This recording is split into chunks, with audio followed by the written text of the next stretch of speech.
ہمارے چینل پر آپ سب کو خوش آمدید۔ اگر آپ نے ابھی تک ہمارے چینل کو سبسکرائب نہیں کیا تو جلدی سے کر لیجئے اور بیل آئیکن بٹن کو پریس کر دیجئے۔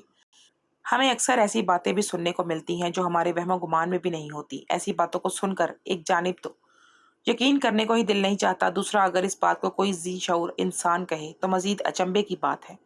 بھلا ایسے کیسے ممکن ہو سکتا ہے؟ میرا نام رئیسہ ہے۔ میں سالوں سے اپنے مالک کی حویلی میں کام کر رہی ہوں، لیکن میں نے آج سے پہلے کبھی اتنی عجیب و غریب بات نہیں سنی تھی۔ پہلے تو مجھے لگا شاید میرے سننے میں کوئی غلطی ہو گئی ہے، کیونکہ بات تھی ہی ایسی، لیکن کچھ ہی دیر میں اندازہ ہوا کہ میں نے جو بھی سنا ہے وہ ٹھیک ہے، میرے سننے میں کوئی غلطی نہیں ہوئی تھی۔ دراصل میں یہ سن کر دنگ رہ گئی تھی کہ میری مالکن کا حلالہ ایک نہیں بلکہ دو مردوں سے ہوگا۔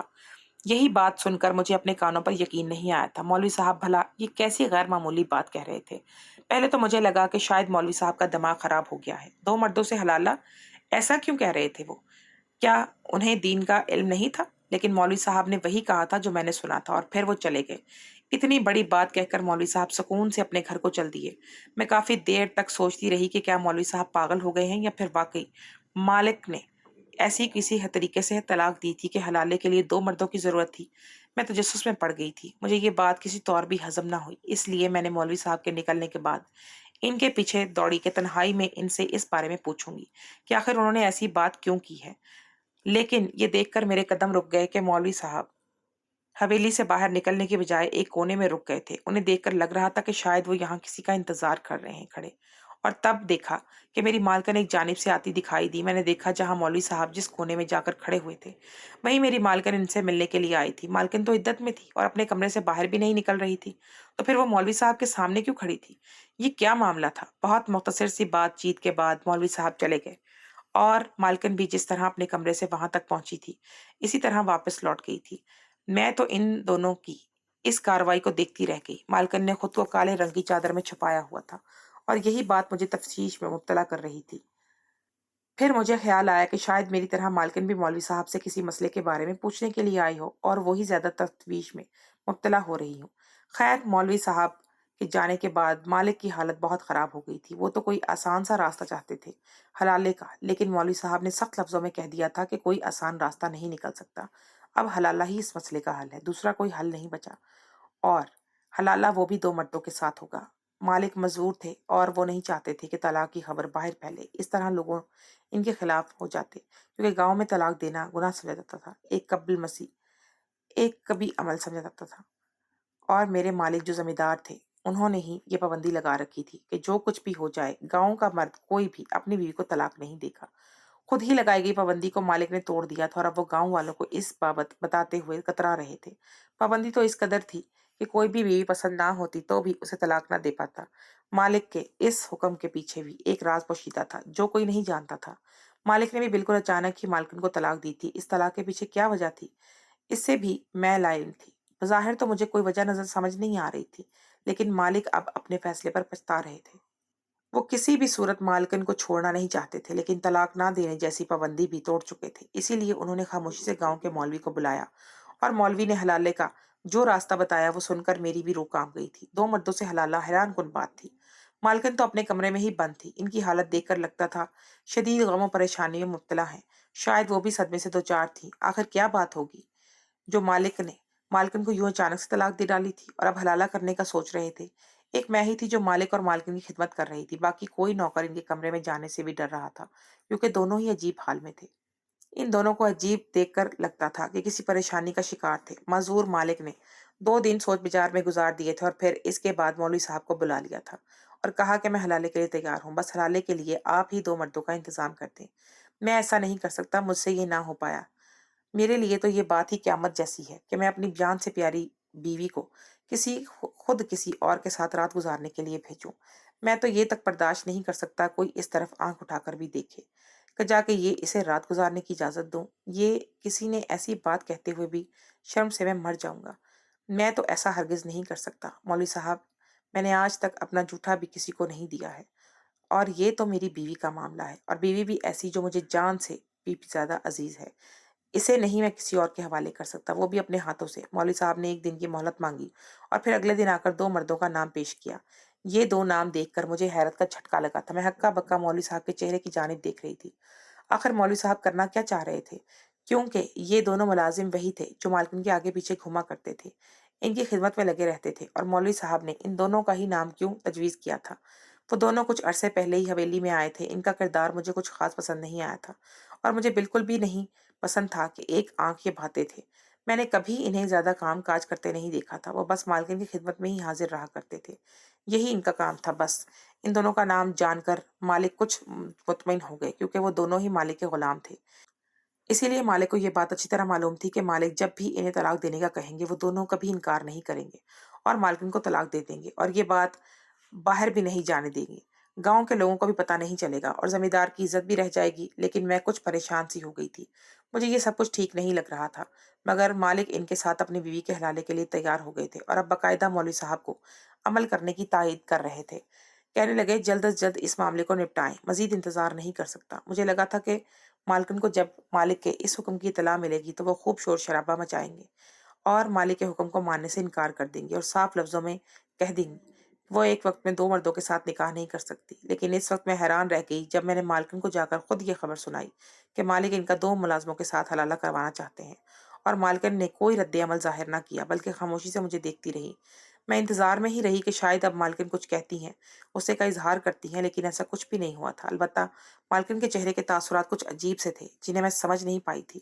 مجھے تو حیرت نے آن گھیرا تھا، اتنی بڑی بات سن کر مالکن نے کوئی خاص رد عمل نہ دیا تھا۔ ان کے چہرے کے تاثرات بھی عجیب قسم کے تھے۔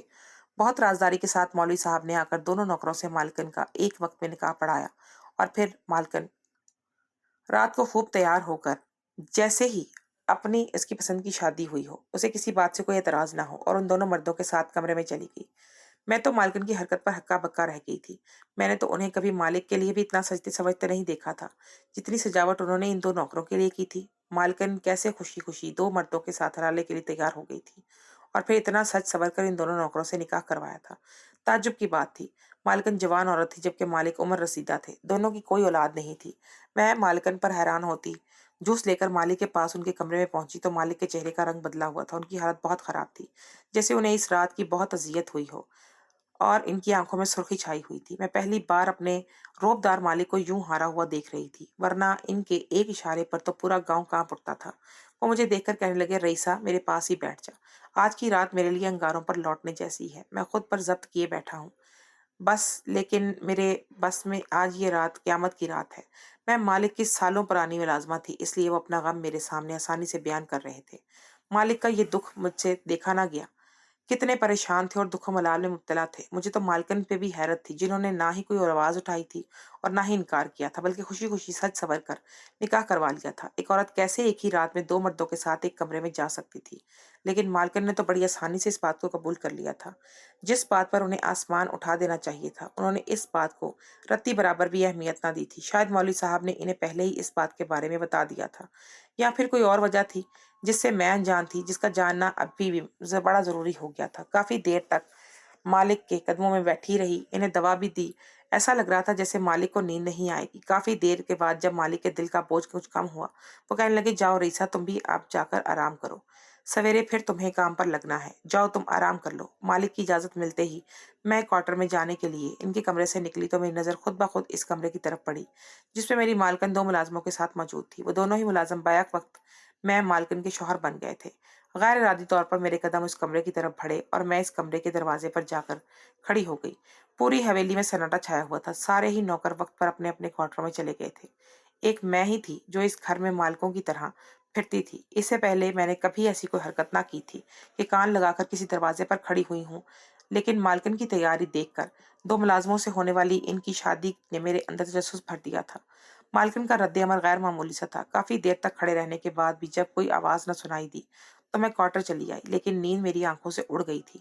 میرے حلالے والی بات سوچ کر ہی تجسس میں مبتلا ہو گئی تھی۔ میں نے حلالہ تو سن رکھا تھا، لیکن ایک وقت میں دو مردوں سے حلالہ، یہ بات میرے لیے انوکھی تھی، اور جہاں تک مجھے علم تھا ایسی تو کوئی طلاق نہیں ہوتی کہ جس کی وجہ سے دو مردوں کے ساتھ حلالہ کیا جاتا۔ لیکن گاؤں کے مولوی دین دار آدمی تھے، کیا انہیں معلوم نہیں تھا کہ کیا صحیح اور کیا غلط؟ انہوں نے کس قسم کی بنیاد پر ایسا حکم سنایا تھا؟ مولوی صاحب کو ایسے حکم کون سے مسئلے کا پتہ تھا جو ہم عام عوام کو نہیں پتہ تھا؟ پھر اوپر سے مالکن کا رد عمل میں فطرت کے خلاف تھا۔ وہ کیسے بخوشی ایک شخص سے طلاق کے بعد اس کی خاطر دو مردوں کے بغیر کوئی ہنگامہ کیا کھڑے